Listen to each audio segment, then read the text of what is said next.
They taxed gratitude with chains. Commander Eva Rostova stood on the command deck of the fleet-mined Aurora Court, a place of silent light and cold, recycled air. Before her, the main bridge display showed the planet Elysian, a world of gentle greens and patient blues, beautiful and besieged.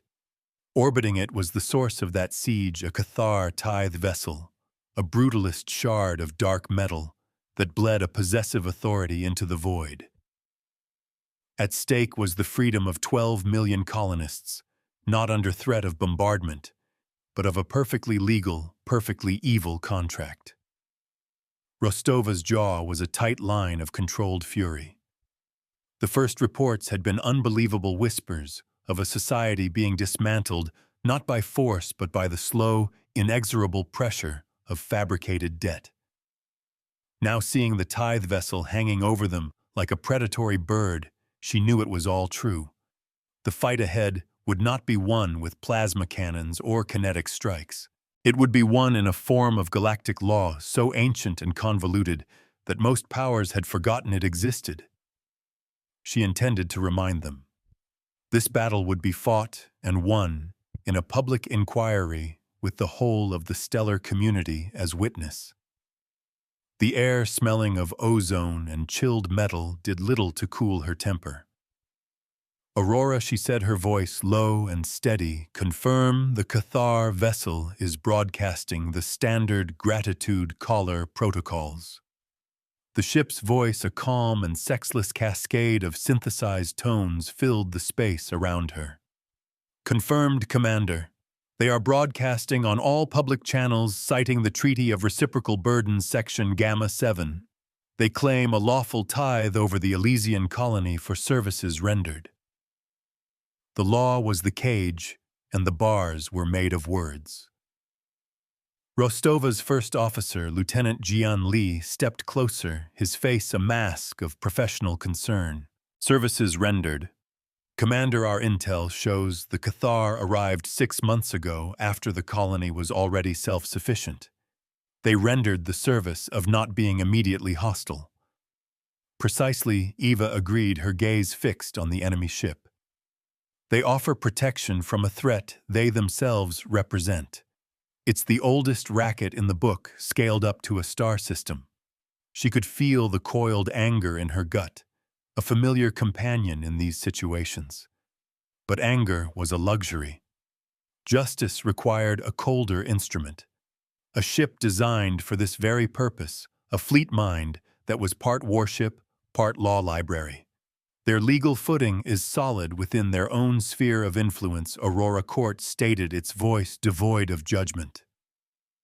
The local precedents are on their side. Any direct intervention would be a violation of established sovereignty accords. A debt freely acknowledged is a debt lawfully owed. Then we won't intervene directly, Rostova countered, turning from the view screen to face her crew. We will challenge the foundation of their claim. We will give the people of Elysian a voice they are being denied. She looked at her communications officer, a young ensign named Cora. Cora, open a channel to the Tithe-Vessel. Formal greeting. Inform them that the Terran mandate ship Aurora Court is here to observe and assist in the lawful administration of the tithe as per the Intersystem Accord on Mutual Prosperity. Jian's eyebrow shot up. Assist, Commander, that sounds like we're endorsing them. We are speaking their language, Lieutenant Rostova explained. The language of suffocating bureaucracy. We will wrap them so tightly in their own red tape they'll forget how to breathe. This was a war of paper cuts, each one deeper than the last. On the colony below, a small family huddled around a flickering public news terminal in a dusty town square. The father, a farmer named Ben, held his daughter's hand. Her wrist was bare, but he knew the Cathar auditors were coming soon. They would scan her, assess her future potential, and assign her a gratitude collar, a device that would track her life's work and tie the portion of it directly to the Cathar coffers. It was a debt she had not incurred for a service he had not requested. He watched the dark shape of the alien ship in the sky and felt a familiar, bitter hopelessness. The weight of their gratitude was crushing his world. The response from the Tithe-Vessel was swift and laced with a smug superiority. A face appeared on the main screen, a reptilian being with obsidian eyes that blinked slowly horizontally. This was Tithe Master Xylar, a creature whose very posture screamed bureaucratic arrogance. Aurora Court. It rasped its translator, turning the clicks and hisses into gratingly smooth syntax. We acknowledge your presence. Your assistance is unnecessary. The administration of the Elysian gratitude is proceeding with perfect efficiency. Tithe Master Rostova replied, her voice a placid sea over a deadly current. We have no doubt of your efficiency. We are here merely to ensure that all proceedings align with the broader galactic standards set forth by the Cradle Accords, which, as you know, supersede local treaties in matters of sentient rights. She was laying the first brick in a wall they wouldn't see. Xylar's eyes narrowed. The Cradle Accords are a dusty relic, Commander. They have no teeth here. This is a matter of established local law. All laws have a source, Tithe Master Rostova said coolly. And we have reason to believe the source of your claim may be flawed. Therefore, I am formally invoking the right of public inquiry under the Galactic Charter Article 11, Section 3, to compel a transparent accounting of the debt claimed and the services rendered. A profound silence filled the bridge of the Aurora Court. Even the ever-present hum of the life support seemed to hold its breath. Gian stared at his commander, a slow smile spreading across his face. The right of public inquiry was a legal maneuver so audacious, so archaic, that no one had used it in centuries. It was a tool from an era when nascent stellar empires settled disputes, not with fleets, but with open debate before a quorum of neutral witnesses. It forced a defendant to justify their actions not just to a judge, but to the court of public opinion. It was a weapon that turned sunlight into a disinfectant. Xylar's composure finally cracked. A flicker of something annoyance, perhaps even a sliver of fear, crossed its face. That right is obsolete, procedurally defunct. Our legal analysts disagree, Aurora Court chimed in, its voice cutting through the tension. The charter has never been rescinded. The procedural requirements are complex but fully viable. A quorum of 3 neutral-aligned systems is required to bear witness. We have already taken the liberty of contacting the Andromedan Republic, the Cygnus Compact, and the Forge Worlds of Hephaestus. They have all agreed to observe. The universe itself was now the jury box. The Tithe Master was cornered, and it knew it. To refuse the inquiry would be a tacit admission of guilt, a black mark that could unravel decades of their carefully constructed legal architecture. To accept was to risk having their entire parasitic business model exposed on the galactic stage. Rostova watched the alien's slow, deliberate blinks, seeing the calculations whirring behind those dark eyes. She had forced its hand. The law, so often a shield for the powerful, was about to become a sword for the weak. Very well, Commander Xylar hissed, the forced civility dripping with venom. The Cathar do not fear scrutiny. We will participate in your inquiry. We will present our ledgers. We will demonstrate the legitimacy of our claim. And when we are vindicated, we will be adding the cost of this frivolous challenge to Elysian's debt. The threat was a promise.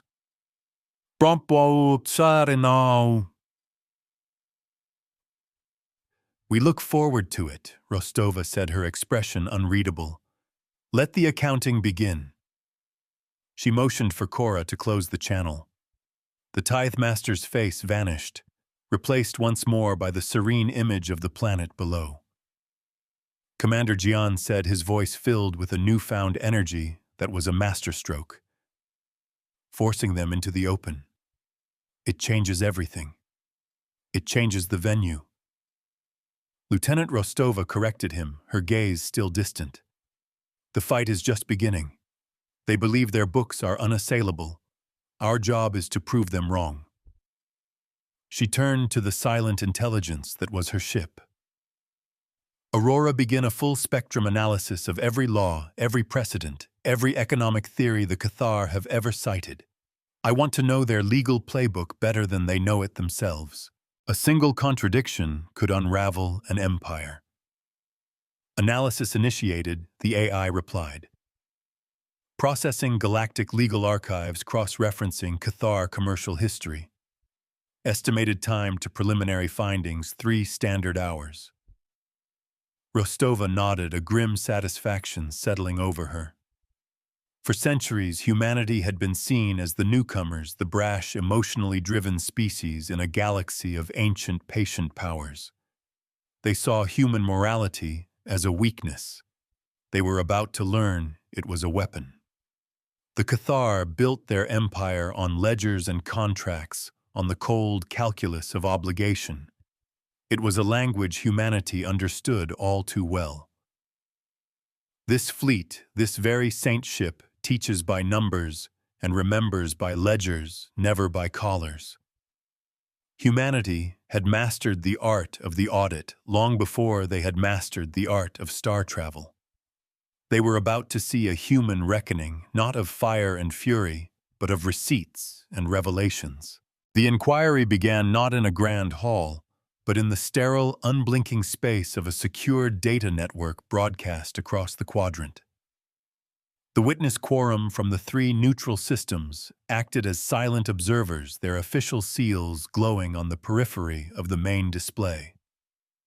Tithe Master Xylar, representing the Cathar Tithe Imperium, appeared as a crisp hologram, its demeanor once again radiating an unshakable confidence. Commander Rostova stood as the petitioner representing the interests of Elysian under the ancient charter. The stage was set for a trial by transparency. Xylar began its presentation, its voice a monotonous drone of legal citations and economic justifications. It painted a picture of the Cathar as benevolent guardians.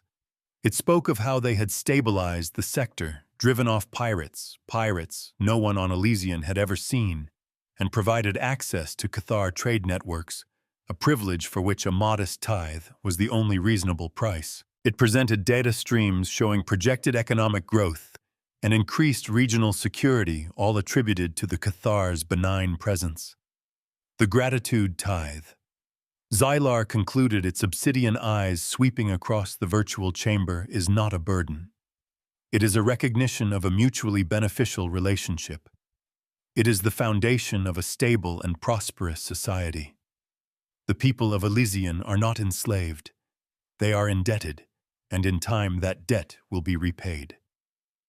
Every lie was polished with a kernel of truth. Rostova listened patiently, letting the Tithe Master build its own cage. She could feel the frustration from her bridge crew, the urge to shout down the hypocrisy.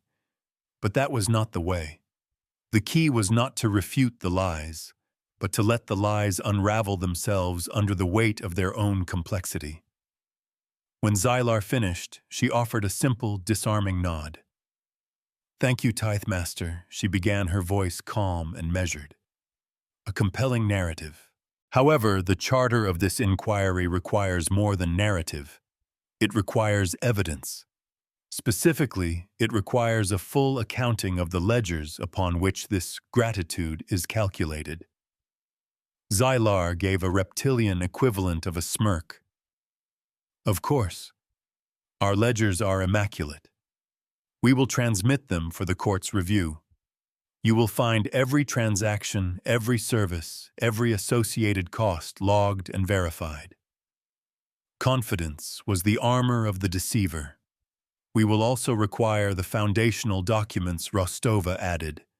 "Specifically, the initial planetary assessment that determined Elysian's value and its capacity for gratitude. A flicker of hesitation from the Tithe-Master. The foundational assessment is a proprietary Cathar methodology. It is complex. Complexity is not an obstacle to transparency. Aurora Court interjected its synthesized voice, cutting in with precise authority. Under the inquiry charter, relevant documents must be presented. Failure to do so would be a procedural default. The rules once invoked were inescapable. Cornered again, Xylar reluctantly agreed. The data transfer began, a colossal stream of encrypted files flowing from the Tithe-Vessel to the Aurora Court. It was a data dump designed to overwhelm a blizzard of numbers and legalese meant to bury any inconvenient truths. But the Aurora Court was not a simple computer. It was a fleet mind, an intelligence designed to find needles in galactic haystacks. As the AI began its work, Rostova initiated her first line of questioning, focusing not on the numbers, but on the philosophy behind them. Tithe-Master, you speak of a mutually beneficial relationship. Can you explain the mechanism by which an Elysian colonist born today can consent to a debt incurred before their birth? Consent is collective. Xylar retorted smoothly. The colony as a whole benefits, and therefore the colony as a whole consents through its continued existence and prosperity under our guidance. The individual inherits the benefits and thus the obligations. Their logic was a circle perfectly closed and utterly empty.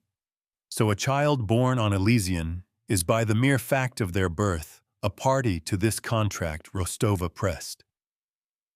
They are beneficiaries, Xylar corrected, and a beneficiary must acknowledge the benefactor. By surrendering a percentage of their life's work as a token of their gratitude, the Tithe-Master hissed. Rostova let the words hang in the virtual air. She didn't need to call it slavery. Xylar had just done it for her. She could see the faint tremor in the observer's seals, a sign that the neutral powers were taking notice. She had planted the first seed of doubt. A system that called slavery gratitude was a system built on a lie. On the bridge of the Aurora Court, Gian watched the exchange with quiet admiration. The commander is peeling them like an onion, he murmured to Cora. She's not attacking the contract itself. She's attacking the moral framework it's built on. Cora nodded, her eyes glued to the data streams pouring into their systems. And the ship is attacking the numbers. It's a two-pronged assault. For the next several hours, the inquiry continued. Rostova patiently questioned Xylar on every aspect of the Cathar doctrine. She asked about appeal processes, about debt forgiveness, about the rights of the collared. With every answer, the Tithe-Master revealed a system that was fundamentally one-sided, a legal structure designed not for mutual benefit, but for perpetual harvest. The Cathar's arrogance was their undoing.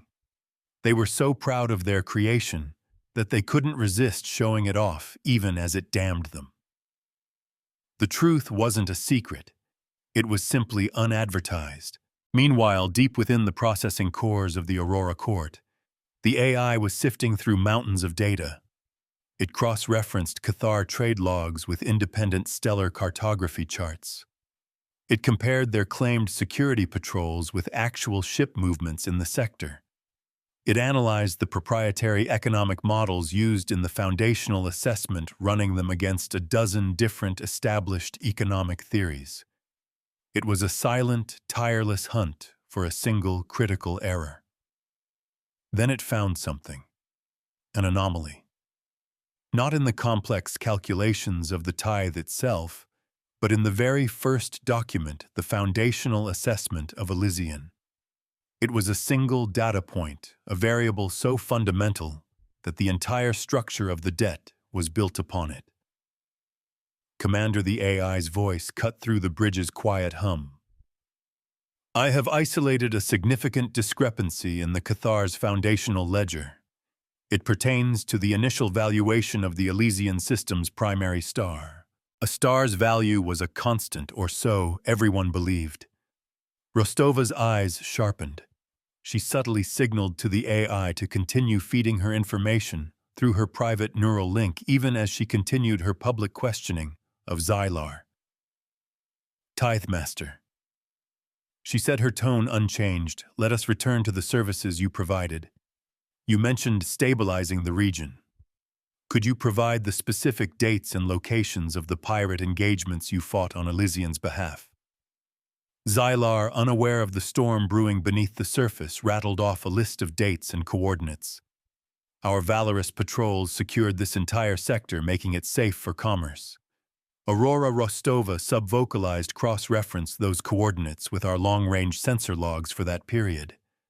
The AI's response was instantaneous in her mind. The coordinates correspond to routine asteroid fragmentation patrols. No non-Cathar vessels were detected in those sectors at the specified times. The threat was fictitious. Rostova felt a cold, sharp thrill. The first lie was confirmed. Now for the bigger one. She turned her full attention back to the inquiry. Tithe-Master, let us discuss the foundational assessment, the document that started this entire process. Can you confirm that this assessment was conducted according to the standard galactic protocols for stellar surveying? She was polishing the lens, preparing for the reveal. It was conducted using the Cathar method, Xylar replied stiffly. Which is far superior. Superior in what way? It is more comprehensive. It accounts for variables lesser species ignore. Variables such as Rostova pressed, leading him toward the trap. The information from Aurora Court flowed into her mind, clear and precise. The Cathar model for valuing a star system didn't just measure the star's energy output. It also assigned a value to its metaphysical resonance, a concept with no scientific basis whatsoever. It was pseudoscience dressed up in complex mathematics, designed to inflate the initial value of the system, and therefore the debt of its inhabitants for the privilege of existing there. The debt was built on starlight and superstition. Aurora, what is the material impact of this metaphysical resonance variable on the total assessment? She asked silently. It accounts for 74% of the total calculated debt principal, the AI replied.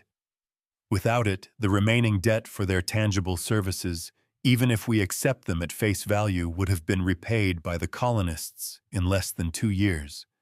The whole monstrous system, the collars, the tithes, the generations of servitude, it was all built on a lie, a single elegant, fraudulent number.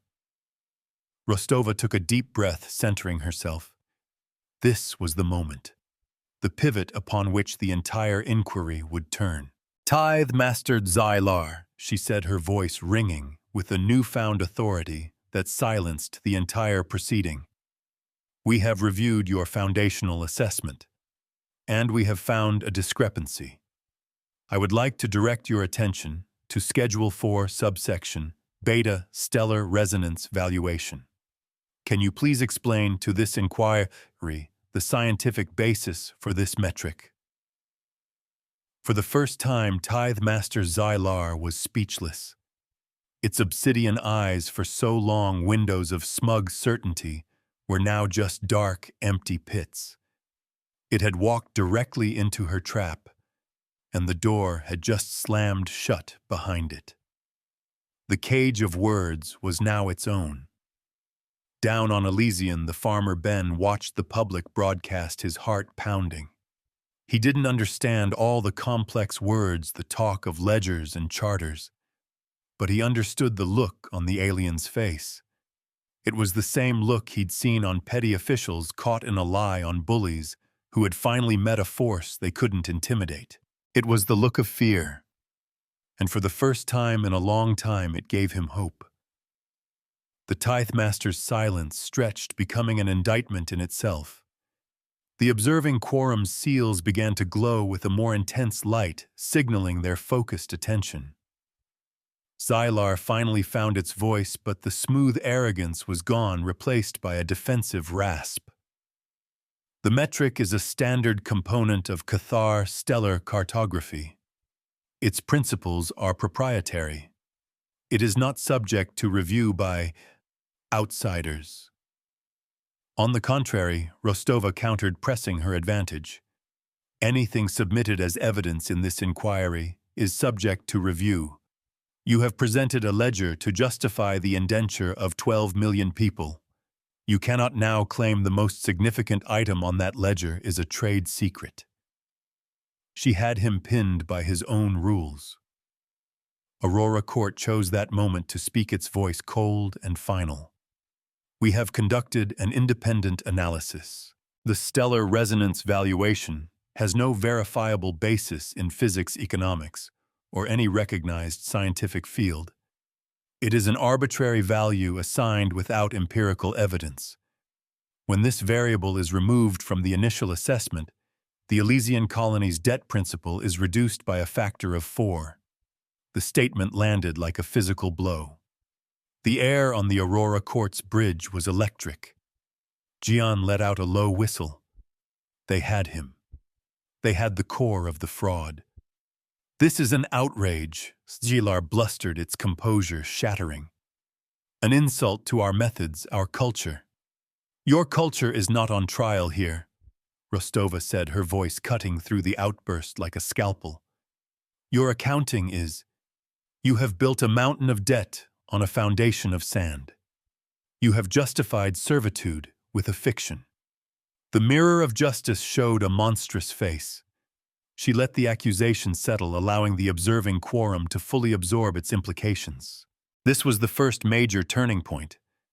The Cathar's legal high ground had evaporated, replaced by the stench of systemic fraud. But Rostova knew this wasn't the end.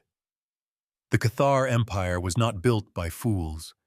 They would have contingencies, other legal arguments to fall back on. This was merely the end of the beginning. She had exposed the lie, but now she had to make them pay for it. Tithe Master. She continued, her voice softening slightly, taking on a tone of almost reasonable inquiry. Let us set aside the foundational assessment for a moment. Let us, for the sake of argument, consider only the tangible services you claim to have rendered. Your security patrols, for instance.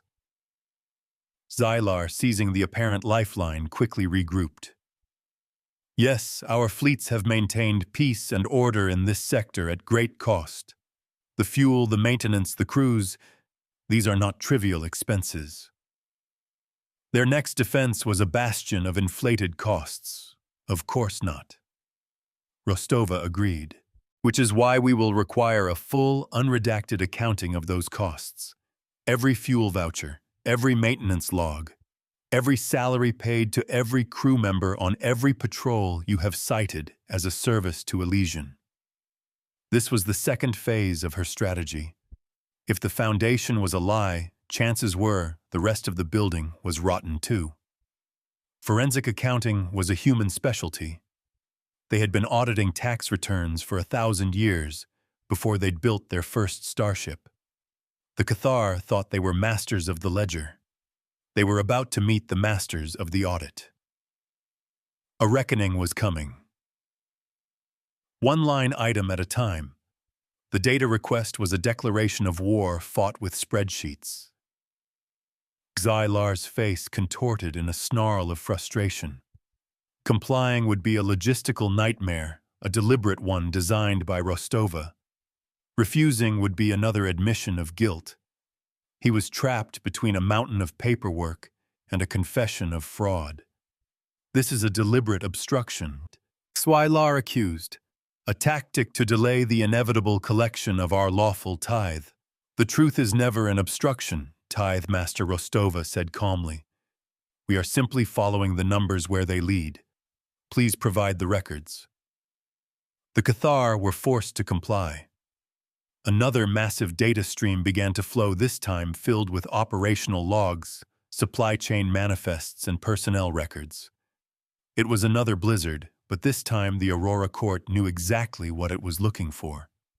It began the meticulous, painstaking work of cross-referencing every claimed expense with galactic market rates, with known ship capabilities, with standard operational protocols. It was looking for the thousands of little lies that propped up the one big one. In a fraud so vast, the devil was in every detail. On a small hydroponics farm on Elysian, a young woman named Ilara paused her work. The inquiry was being broadcast over the colony's public network. She listened as the human commander, this woman with a calm voice and iron will, demanded receipts from the Cathar. Receipts. It was such a simple, mundane concept. Yet in that moment it felt more powerful than a fleet of warships. For the first time, someone was asking their overlords to show their work to justify the bill they had presented to an entire world. Hope, she realized, could feel a lot like an audit. The hours stretched into a full-day cycle. The inquiry was in recess while the Aurora Court processed the new data. On the bridge, the atmosphere was tense with anticipation. Rostova stood with Gian looking at a simplified projection of the AI's progress. It was a complex web of interconnected data points with red lines appearing wherever the AI found a discrepancy. The web was becoming a sea of red. "They've inflated everything," Gian said, his voice a mix of awe and disgust. "Fuel costs are triple the market rate. Maintenance cycles are listed as twice the manufacturer's recommendation. They've billed Elysian for the salaries of crew members who were officially listed as being on leave on the Cathar homeworld. Every number was a weapon in their economic war." "It's systematic," Rostova observed. "Not just padding the bill, but creating a completely fictionalized cost structure. This isn't just fraud. It's a work of art."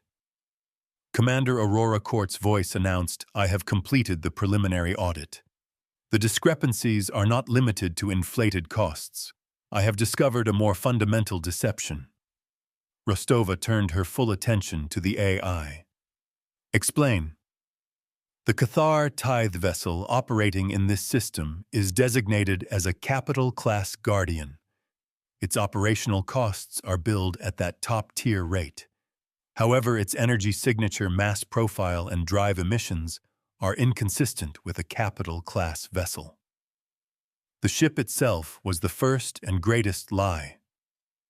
Gian's eyes went wide. "You're saying it's not the ship they claim it is?" "Correct," the AI confirmed. "Based on its actual performance metrics, the vessel is a mid-range surplus patrol cutter. Its true operational cost is approximately 12% of the amount being billed to the Elysian colony. They have been charging for a battleship while flying a gunboat.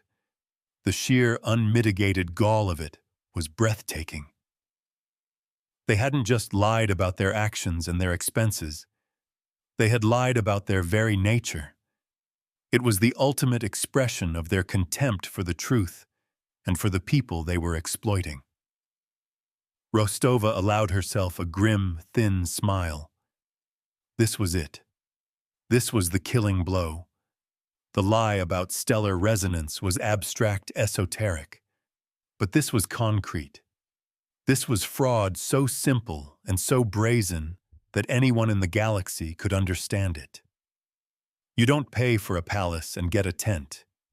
You do not pay the wolf for the sheepdog's work. "Aurora," she commanded, her voice ringing with finality.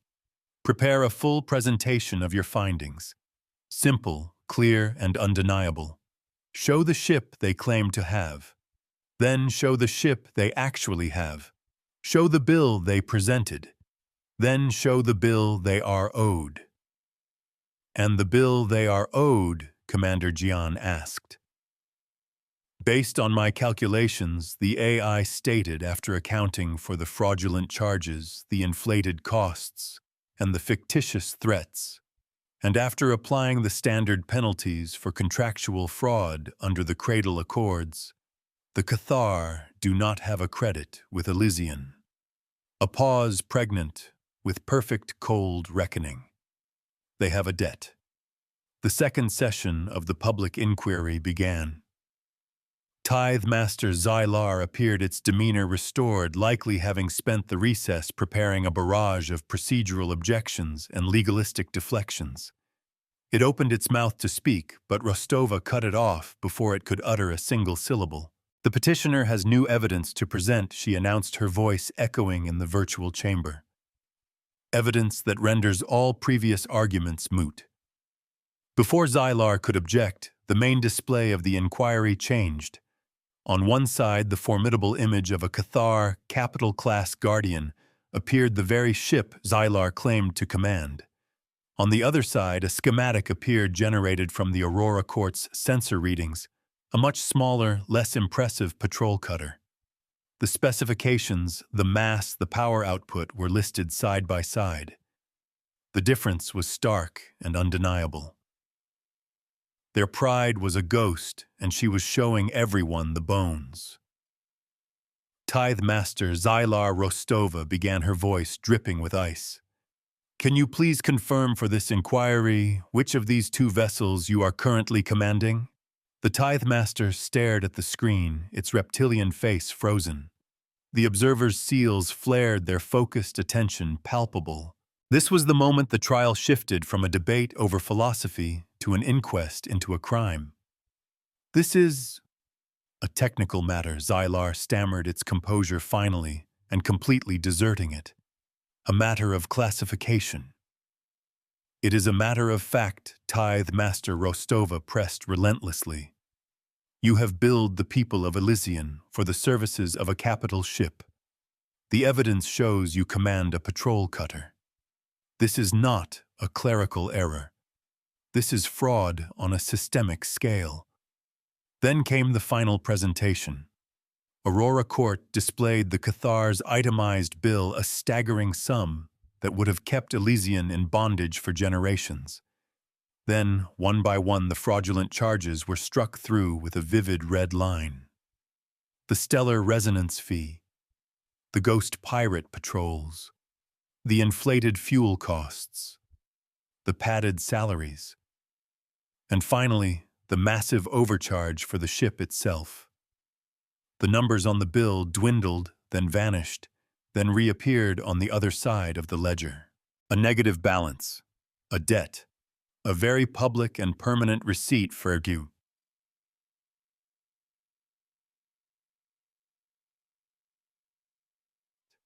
According to our audit, Rostova declared, her voice resonating with the weight of absolute certainty, the Cathar Tithe Imperium owes the colony of Elysian a refund of 112 trillion credits, plus penalties, and interest for services billed but not rendered, and for damages incurred under a fraudulent contract.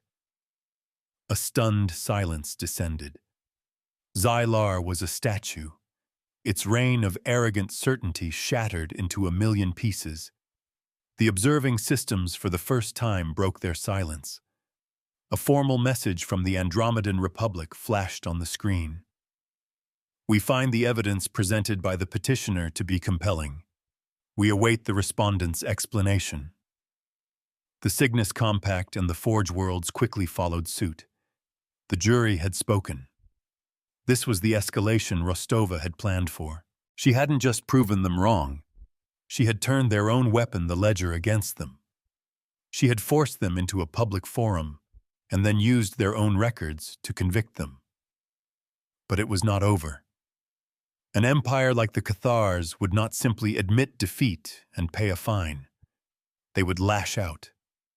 They would try to salvage their reputation, or failing that, silence the ones who had ruined it. The cornered beast is always the most dangerous. As if on cue, a proximity alert blared on the bridge of the Aurora Court. Commander Gian reported, his voice tight. Multiple Cathar vessels have just jumped into the system, 5 of them. And based on their energy signatures, these ones are actual capital-class guardians. The legal battle was over. The physical one was about to begin.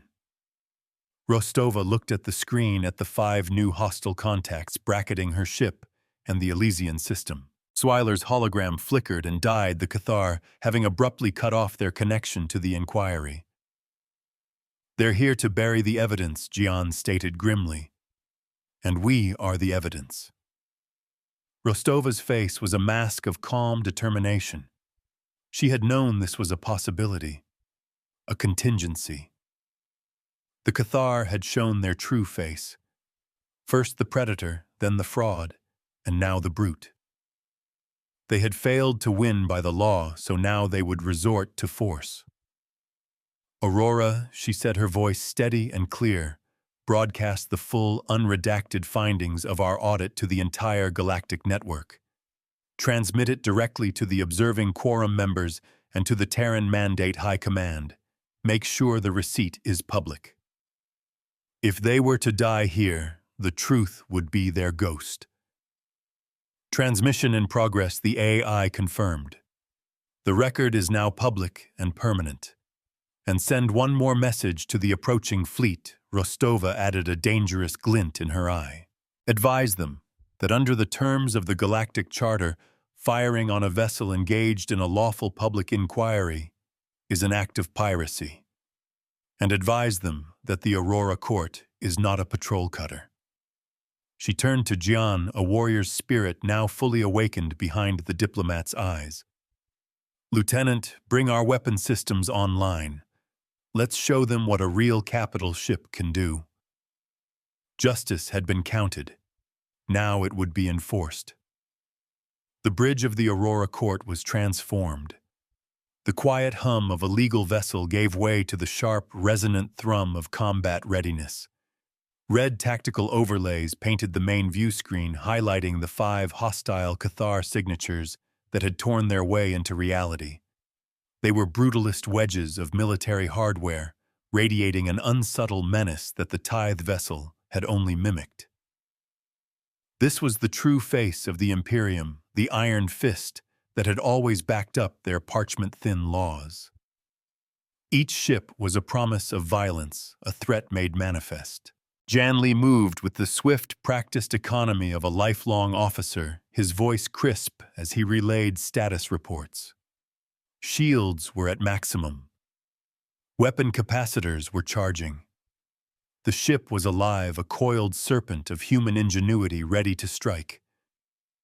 "They're not firing," Gian noted, his eyes narrowed on the tactical display. "They're holding formation just outside of our optimal weapons range. They're not here to fight a battle." Rostova said, her voice a low, dangerous calm that cut through the rising tension. "They're here to manage a crisis. Their legal argument has been annihilated in a public forum. The recording of that inquiry is now spreading through the galactic networks. This is damage control." A kill order was a form of erasure. As she spoke, a channel opened unrequested. A new Cathar appeared on the screen, this one far more imposing than Xylar. Its scales were a darker shade of obsidian, its face scarred, and it wore the stark, functional armor of a fleet commander. Its title appeared below its image, Fleet Master Cthulhu. Commander Rostova Cthulhu's translated voice boomed, a gravelly sound of pure authority. "You have committed a grave insult. You have slandered the Cathar Tithe Imperium with fabricated data and twisted logic. This cannot stand." Fleetmaster Rostova replied, her tone even. "The data was your own. The logic was the law. I suggest you review the recording of the inquiry. The recording will be erased."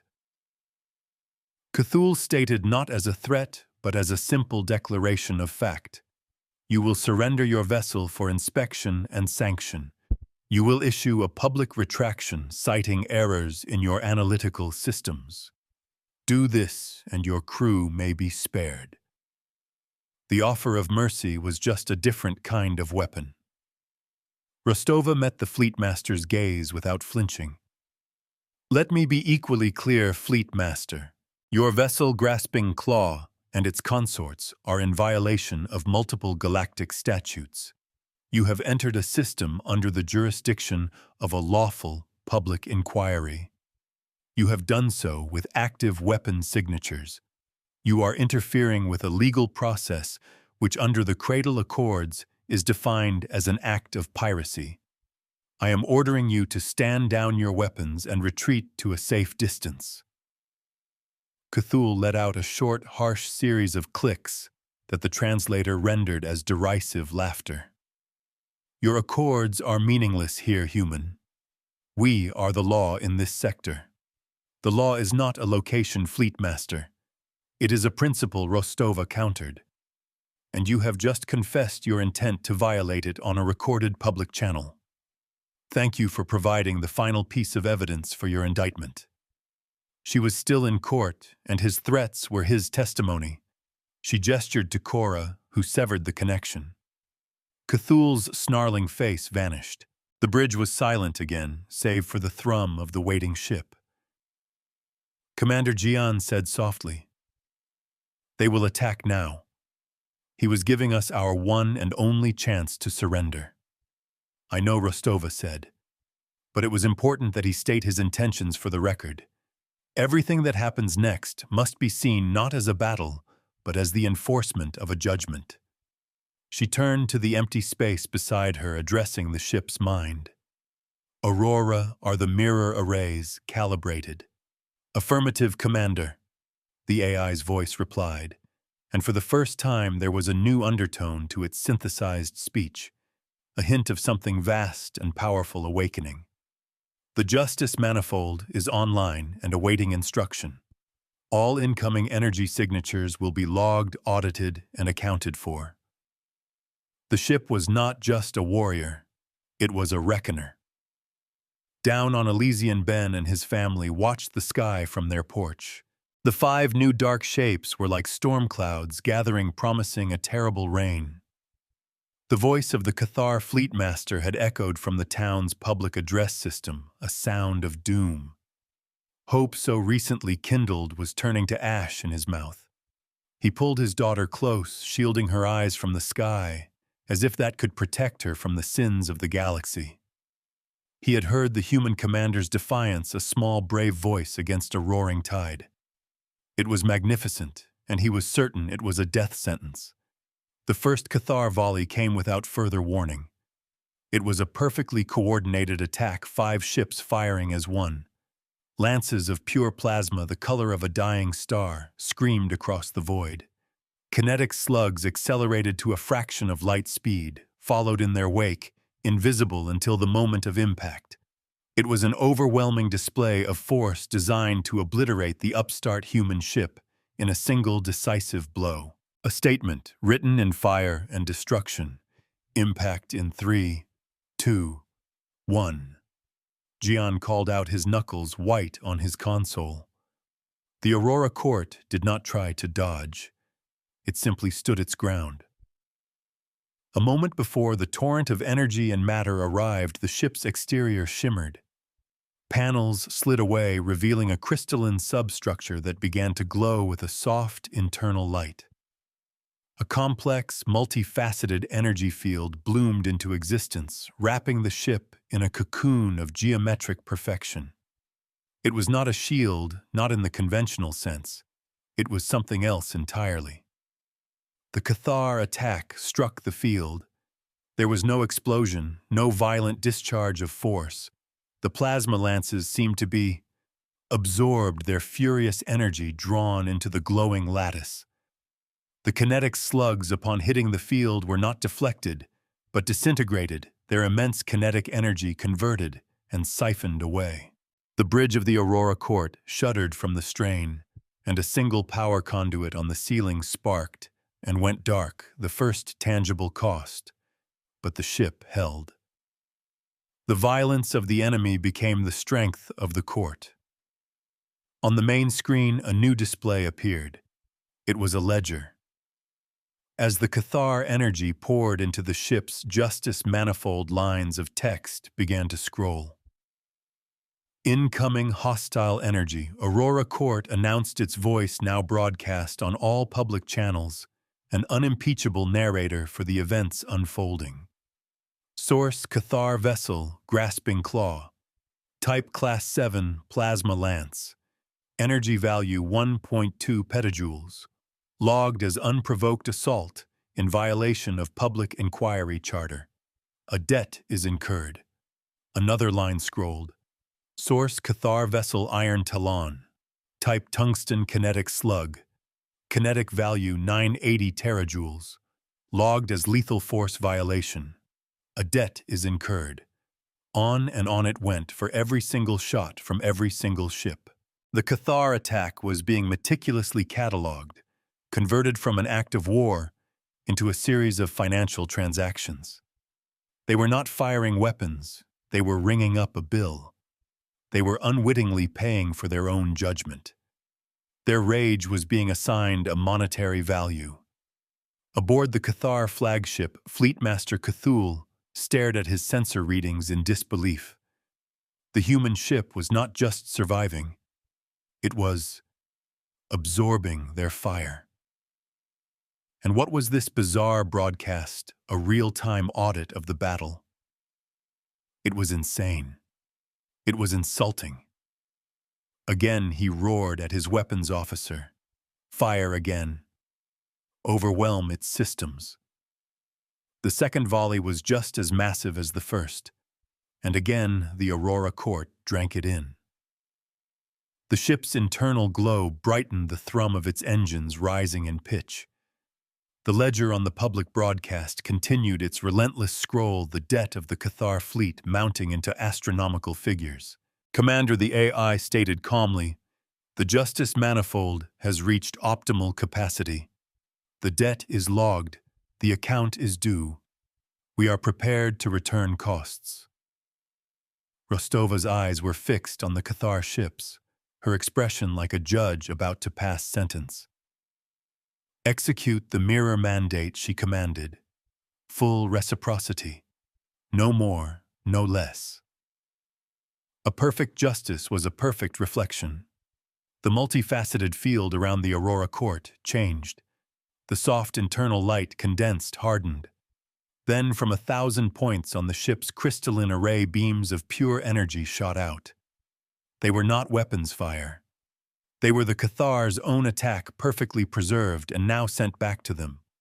A plasma bolt that had been fired from the Grasping Claw was returned to the Grasping Claw, striking its shield generator with the exact same energy value it had contained upon its initial launch. A kinetic charge that had originated from the Iron Talon was replicated as a focused gravitational pulse and slammed into the Iron Talon's drive section. It was a perfect, inescapable mirror. Every ounce of energy the Cathar had expended in aggression was returned to them not as a chaotic blast, but as a precise surgical strike against their own systems. The public broadcast now displayed a new ledger. Costs returned. The AI's voice announced to the galaxy, recipient Tithe-Vessel Grasping Claw. Debit 1.2 petajoules. Applied to shield generator. Account balance 0. Recipient Tithe-Vessel Iron Talon. Debit 980 terajoules. Applied to primary drive. Account balance 0. It was a slaughter by accounting. 2 of the Cathar capital ships, their key systems crippled by their own reflected power, began to drift helplessly. Their weapon systems, overloaded by the precise feedback loop, sparked and died. They were disarmed not by superior firepower, but by a perfect receipt. The universe did not forgive debt. It only transferred it. Fleetmaster Cthulhu watched in horror as 2 of his ships were neutralized without a single conventional weapon being fired against them. This was not a technology he understood. It was a philosophy he could not comprehend. It treated warfare as a bookkeeping error that needed to be corrected. Change tactics, he bellowed. Data. Warfare target their command systems. Find a vulnerability and sever their broadcast. Silence that damned ledger. This was the escalation Rostova had anticipated. Having failed with brute force, they would now try to attack the truth itself. Their goal was no longer to destroy the ship, but to destroy the record. A blind universe could not condemn their crime. On a farming colony orbiting a distant star in the Cygnus Compact, a trio of system administrators watched the broadcast from Elysian, their three eyes wide with astonishment. One of them, a being of crystalline silicon, vibrated with excitement. "Their ship is a court of law," it chimed. "Its function is not to wage war, but to execute judgment. The humans, they have weaponized the very concept of consequence." The other administrators could only nod in silent agreement. They were witnessing the birth of a new doctrine, a new way of resolving conflict that was both terrifying and beautiful in its simplicity. The Cathar data assault was a thing of brutal elegance, a focused beam of malicious code designed to slice through firewalls and corrupt core systems. It was the digital equivalent of a surgical strike aimed at the heart of the Aurora Court, the AI itself. Commander Aurora reported, its voice remaining perfectly level. "We are under a coordinated intrusion attack. The enemy is attempting to gain control of our broadcast and auditing systems. Can you repel it?" Rostova asked, her knuckles gripping the command rail. This was the AI's battle now, a fight waged in microseconds across landscapes of pure information. "Their methods are crude," the AI replied, a hint of what might be called professional disdain in its tone. "They are using brute force. It is the tactical equivalent of using a battering ram on a locked door." "I am not a door." The mind of the ship was a labyrinth, and the enemy was lost. As the Cathar code hammered against the ship's defenses, the public broadcast changed again. A third window opened, showing a visual representation of the cyber attack. The Cathar intrusion code was a jagged red spear. The Aurora Court's defense systems were a serene blue matrix that simply absorbed the spear, analyzed it, and dissolved it into harmless subroutines. And of course, a new ledger appeared. "Attempted illegal system intrusion logged." The AI announced, its voice a calm counterpoint to the silent, furious battle being waged in the code. "Source Cathar flagship, vengeful mandate. Type Class 9 logic bomb. Logged as a violation of the Galactic Data Integrity Treaty. A penalty is assessed."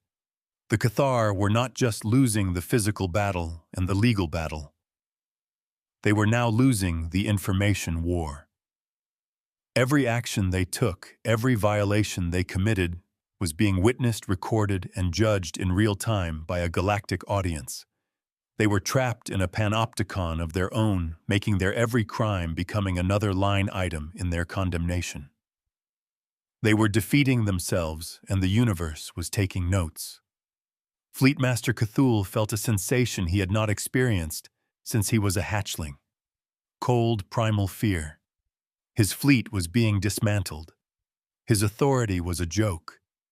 His every move was being used against him. He was out of options. In the mind of a Cathar, when all tactical options are exhausted, you create a new one by changing the nature of the battlefield.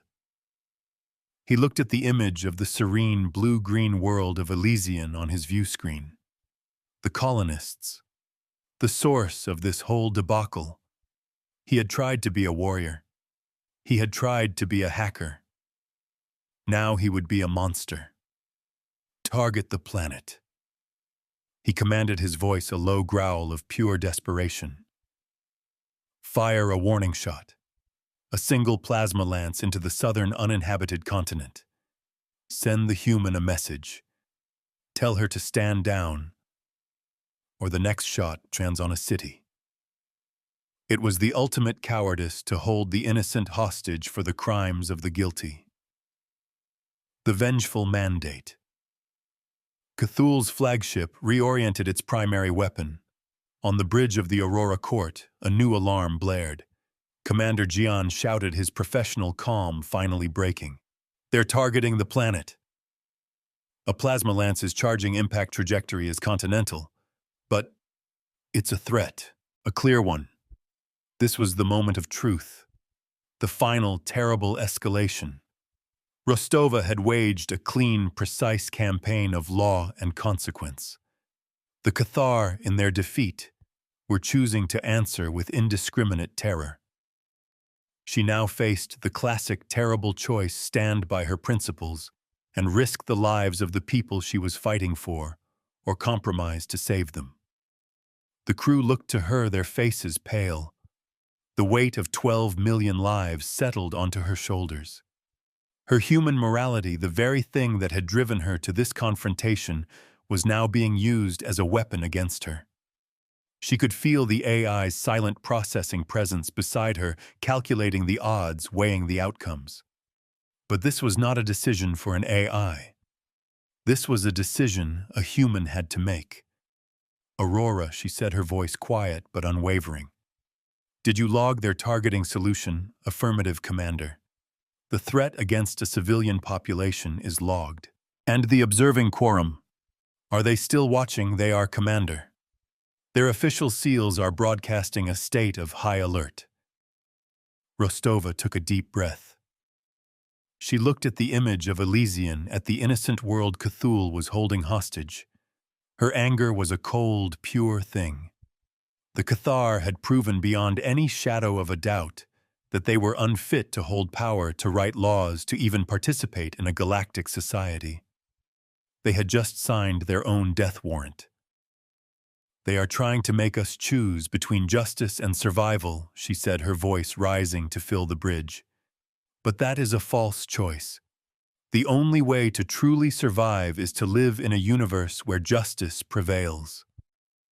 She would not bargain with terror. She would abolish it. She turned to her tactical officer.